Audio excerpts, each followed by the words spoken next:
Assalamualaikum warahmatullahi wabarakatuh.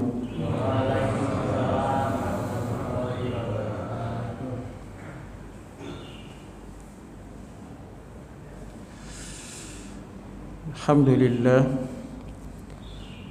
alhamdulillahilladzi yuhibbuhu min ibadihil mutawadiin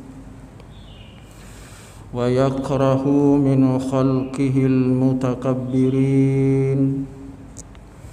La ilaha illallah yudillu man yasha' wa yahdi man yasha'u ila siratim mustaqim.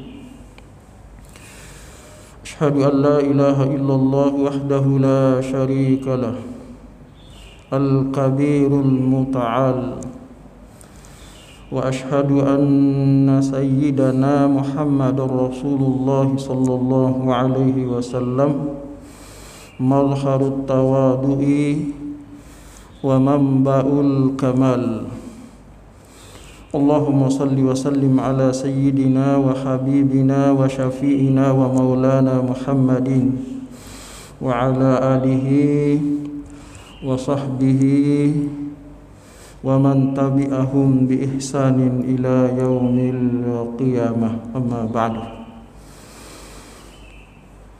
Hadirin jamaah salat subuh di Masjid Baitur Rahim ini yang saya hormati, saya muliakan, wabil khusus para pengurus atau DKM Masjid Baitur Rahim ini yang saya hormati, saya muliakan. Mudah-mudahan kita semuanya senantiasa dirahmati oleh Allah Subhanahu wa taala, berikan kesehatan, berikan konsistensi kita sebagai orang yang beriman pada Allah, dan mudah-mudahan ilmu kita semakin bertambah meskipun dalam suasana seperti ini. Tentunya kita harus semakin semangat untuk belajar, menuntut ilmu, wabil khusus ilmunya Allah Subhanahu wa taala. Dan alhamdulillah di pagi hari ini kita baru saja menunaikan ibadah salat subuh. Itu adalah merupakan salah satu manifestasi wujud keimanan kita kepada Allah Subhanahu wa taala. Kemudian kita rangkai, kita lanjut dengan menuntut ilmunya Allah Subhanahu wa taala di pagi hari ini, di tempat yang sangat mulia ini. Dan yang menuntut juga adalah orang-orang yang insyaallah dimuliakan Allah Subhanahu wa taala. Demikian juga mari kita senantiasa menyampaikan salawat, salam dan taslim pada junjungan Nabi besar Muhammad Rasulullah sallallahu alaihi wasallam. Semoga kita semuanya termasuk umatnya yang akan mendapatkan syafaatnya dari Rasulullah sallallahu alaihi wasallam biiznillah, tentunya dengan izin Allah Subhanahu wa taala. Jamaah Masjid Baitur Rahim yang saya muliakan, yang saya hormati, ini saya dikasih tema ya, sirah ya sahabat Nabi, yaitu Abdullah ibnu Mas'ud. Abdullah ibnu Mas'ud ini adalah seorang manusia biasa ya, orang yang belum memahami, belum mengerti tentang ajaran agama Islam, belum masuk Islam. Itu suatu ketika Rasulullah sallallahu alaihi wasallam bertemu Abdullah ibnu Mas'ud di suatu tempat. Rasulullah Shallallahu Alaihi Wasallam bersama Abu Bakar pada waktu itu. Tiba-tiba Rasulullah Shallallahu Alaihi Wasallam ingin minum susu. Tapi pada saat itu Rasulullah Shallallahu Alaihi Wasallam meminta kepada sosok orang ini yang cikal bakal nanti namanya adalah Abdullah ibnu Mas'ud. Jadi sebelum Islam itu bukan namanya Abdullah ibnu Mas'ud. Jadi Rasulullah Shallallahu Alaihi Wasallam minta supaya berkenan untuk berikan air susu kambing. Tapi ternyata permintaan Rasulullah Shallallahu Alaihi Wasallam ini direspon bahwa air susu kambing saat ini nggak ada, gitu, ya. Saat ini nggak ada karena kambingnya, ya, tidak mengeluarkan air susu. Itu ringkas cerita seperti itu. Di saat itu juga Rasulullah Shallallahu Alaihi Wasallam meminta atau memohon kepada Allah, berdoa kepada Allah Subhanahu Wa Taala supaya, ya, meminum air susu kambing. Dia berdoa kepada Allah Subhanahu Wa Taala, dia bermuwajahah kepada Allah Subhanahu Wa Taala supaya dia bisa minum air susu kambing. Abdullah ibnu Mas'ud ini memperhatikan Rasulullah Shallallahu Alaihi Wasallam berdoa, dan di saat itu juga, ya, air susu kambingnya itu memancarkan air susu. Disinilah cikal bakal Abdullah ibnu Mas'ud. Dalam hatinya merasa kagum dengan orang ini. Kok luar biasa. Dia memohon kepada Tuhannya, dia memohon kepada Allah, kemudian diberikan permohonannya itu sesuai dengan apa yang diinginkan. Air susu itu ada. Kambing itu memancarkan air susu. Disinilah rasa takjubnya, rasa kagumnya Abdullah ibnu Mas'ud. Sehingga apa yang terjadi? Abdullah ibnu Mas'ud ini bertanya kepada Rasulullah Sallallahu Alaihi Wasallam, wahai Muhammad, apa gerangan yang membuat, ya, Anda ketika meminta kepada Allah Subhanahu Wa Taala, dia langsung diberikan oleh Allah Subhanahu Wa Taala? Rasulullah Sallallahu Alaihi Wasallam tersenyum, kemudian memandang Abdullah ibnu Mas'ud. Abdullah ibnu Mas'ud pun memandang Rasulullah Sallallahu Alaihi Wasallam. Rasulullah Sallallahu Alaihi Wasallam tidak merespon apa yang disampaikan oleh Abdullah ibnu Mas'ud itu. Tapi Abdullah ibnu Mas'ud ini sudah mulai tertarik mulai kagum dengan sosok laki-laki. Apa yang terjadi? Abdullah ibnu Mas'ud selalu tertarik ingin menghadiri apa yang disampaikan oleh Rasulullah Sallallahu Alaihi Wasallam. Tertarik dengan keadaan atau sosok laki-laki ini, sehingga dia selalu mengikuti Rasulullah Sallallahu Alaihi Wasallam. Dan di saat itu ketika dia sering mengikuti Rasulullah Sallallahu Alaihi Wasallam, dia menyatakan bahwa diri saya ini ingin masuk ke dalam agama Islam.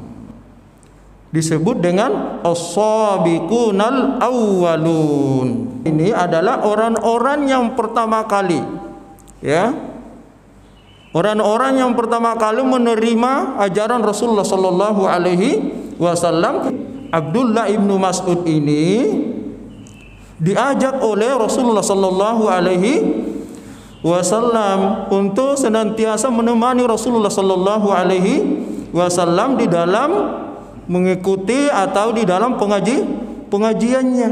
Abdullah ibnu Mas'ud ini dianggap oleh Rasulullah sallallahu alaihi wasallam sebagai sahabat yang sangat luar biasa, yang sangat setia menemani Rasulullah sallallahu alaihi wasallam.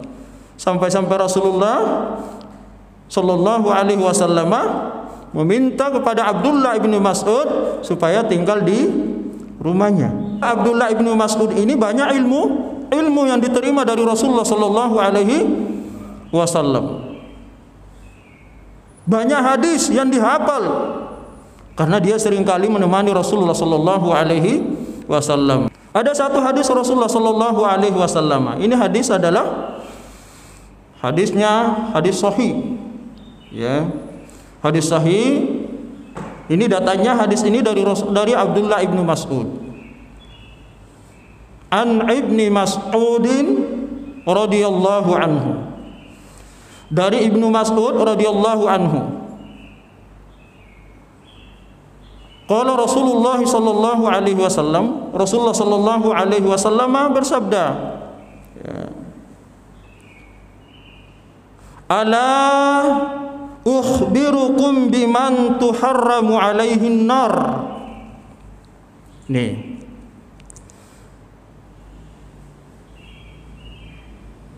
Ala, maukah aku beritahukan kamu wahai para sahabatku. Jadi sahabatnya itu ngumpul, ya, ngumpul di majelis Rasulullah sallallahu alaihi wasallam.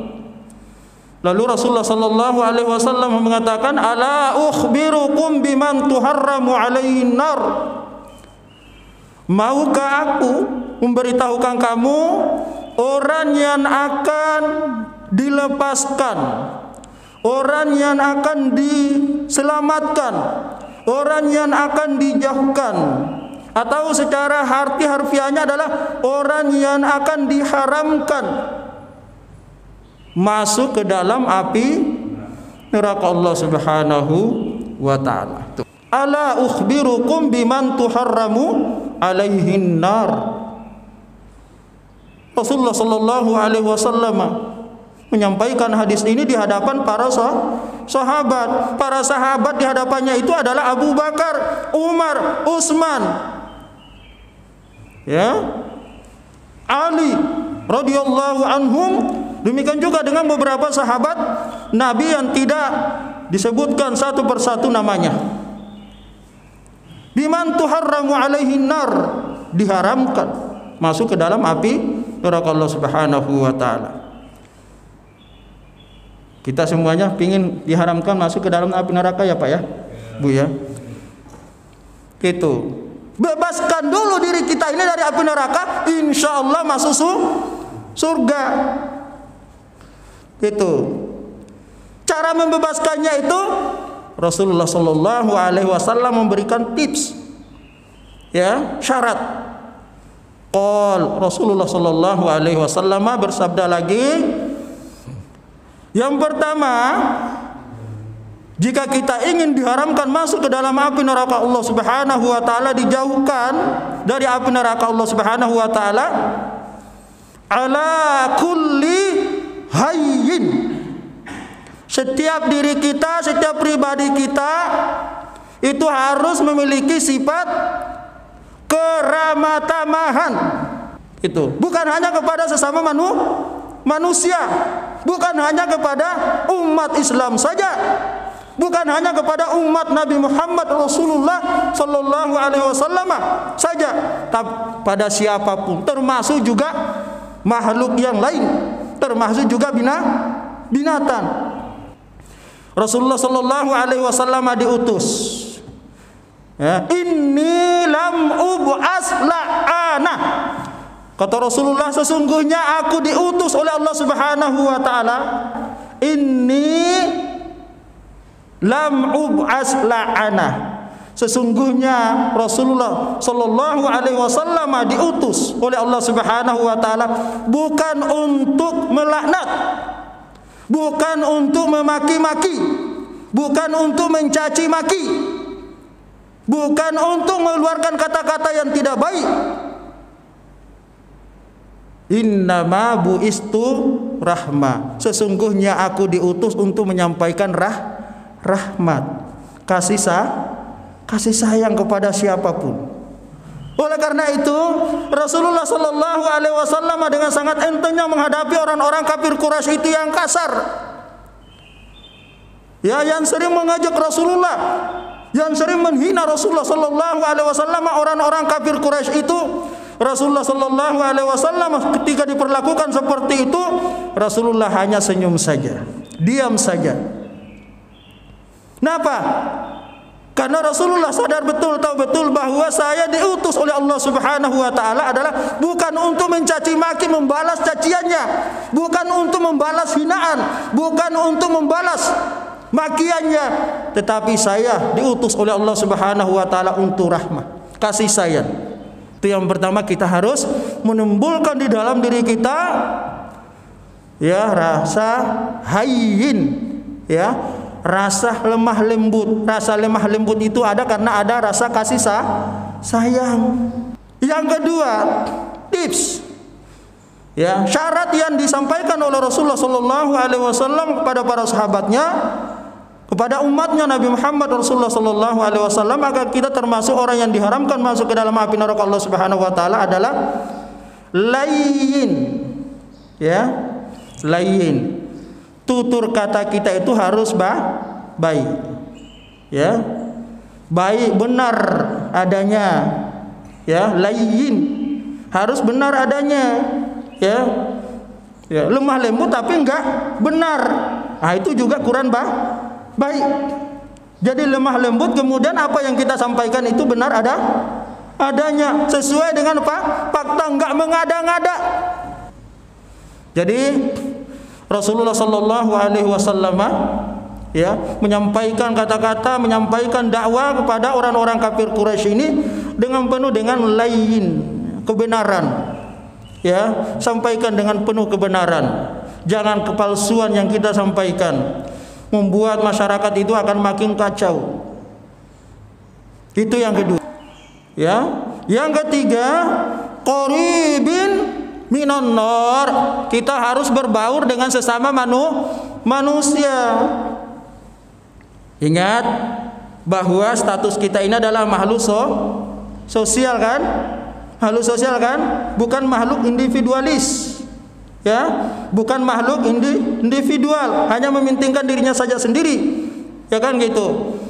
Tapi tidak membutuhkan orang. Kita ini adalah makhluk sosial. Pasti kita membutuhkan pikiran, tenaga, uluran tangan manusia lainnya, karena kita ini adalah makhluk sosial. Hablum minallah wa hablum minan nas. Itu wa hablum minal alam, ditambah lagi hablum minal alam, hubungan kita dengan alam yang ada di sekitar kita ini. Jangan nafsi gue ya kan, ente lo anak kami gitu ya, ngapain mikirin kamu ya kan gitu, kami gitu. Ini jangan pikiran kita seperti itu ya, karena kita ini makhluk sosial. Pasti kita membutuhkan orang lain dalam kehidupan kita, mau tak mau, maka kita harus memperbaiki hubungan kita dengan sesama manusia ya. Jangan memilah-milah ya kan, jangan memilih-milih manusia, sapa dia gitu. Apalagi kalau kita kenal orang Islam, assalamualaikum ya kan gitu, kita berpapasan di jalan ya, kita sebarkan salam. Kalau dia yang tidak mengucapkan salam, kita yang mengucapkan salam. Tuh, assalamualaikum. Yang keempat, ya, yang keempat sampai keempat aja ya. Sahlin, memudahkan urusan orang. Jangan menghambat urusan orang, jangan mempersulit urusan orang. Mudahkan, bantu orang yang dalam keadaan kesusahan, apalagi dalam kondisi seperti ini. Saya kira ini hadis Rasulullah sallallahu alaihi wasallam menuntun kita, mengajarkan kita supaya kita termasuk orang-orang ya umatnya Nabi Muhammad yang bisa memiliki sikap ramah tamah, lemah lembut, tutur kata yang baik, berbaur dengan sesama manusia, kemudian memudahkan sesama manusia atau memudahkan urusan orang. Dan insya Allah apa yang digambarkan di dalam hadis Rasulullah Sallallahu Alaihi Wasallam ini adalah merupakan syarat, ya, tips supaya kita termasuk orang yang akan diharamkan masuk ke dalam api neraka Allah Subhanahu wa taala jika manakala kita melaksanakan apa yang disampaikan oleh hadis Rasulullah Sallallahu Alaihi Wasallam ini. 4 saja insyaallah kata Rasulullah kita termasuk biman tuharramu alaihin nar, termasuk orang yang akan diharamkan masuk ke dalam api neraka Allah Subhanahu wa taala. Artinya kita akan langsung masuk ke dalam surganya Allah Subhanahu wa taala. Demikianlah penyampaian saya. Mudah-mudahan ada manfaatnya, bisa kita amalkan dalam kehidupan kita. Dan apa yang saya sampaikan ini mudah-mudahan jika benar adalah datangnya dari Allah, jika salah adalah datangnya dari pribadi saya sendiri. Mari kita sama-sama menutup pengajian kita ini dengan sama-sama membaca kafaratul majlis. Subhanakallahumma wa bihamdika astaghfiruka wa atubu ilaik. Assalamualaikum warahmatullahi wabarakatuh.